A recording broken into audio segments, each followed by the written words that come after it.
Flanagan, please. Thank you very much. Just one suggestion, and that's just in general for all directives. Some countries, obviously being larger, have more MEPs, more resources to look at how suitable these directives are before they actually end up in the nation state.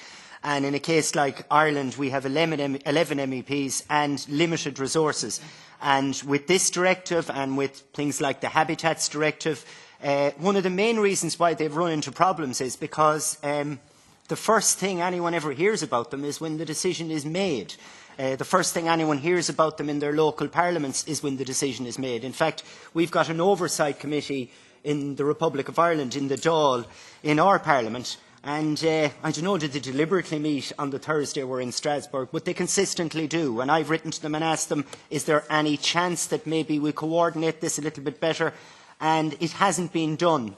And I think you'll constantly run into problems with directives unless they are actually suitable for all countries. And obviously you're not going to get a complete one-size-fits-all.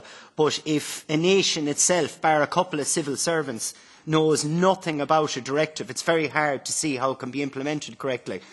And just from the small bit I've heard here today, I think there's a bit of a philosophy being applied here of if you drive a car into a ditch, instead of reversing it out of it, you have to drive it further into it, because it doesn't seem to be working out. You're not really sure what benefits we're going to get out of it. So the conclusion is we do more of it. It doesn't seem like a good plan to me. Mr Flanagan, please.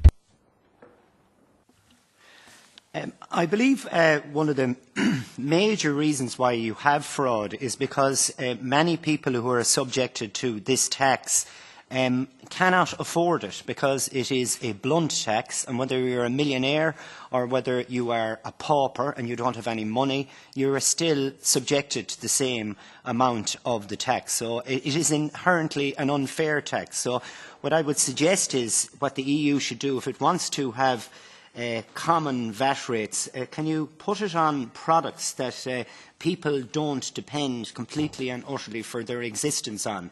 Because human nature is interesting. If it needs to survive, it will do whatever it takes to survive. And if we create rules that force people to engage in fraud to survive, they'll do it. And if I had to do it to save my children and to keep them fed, I'd do it too. In fact, I'd be head of the queue.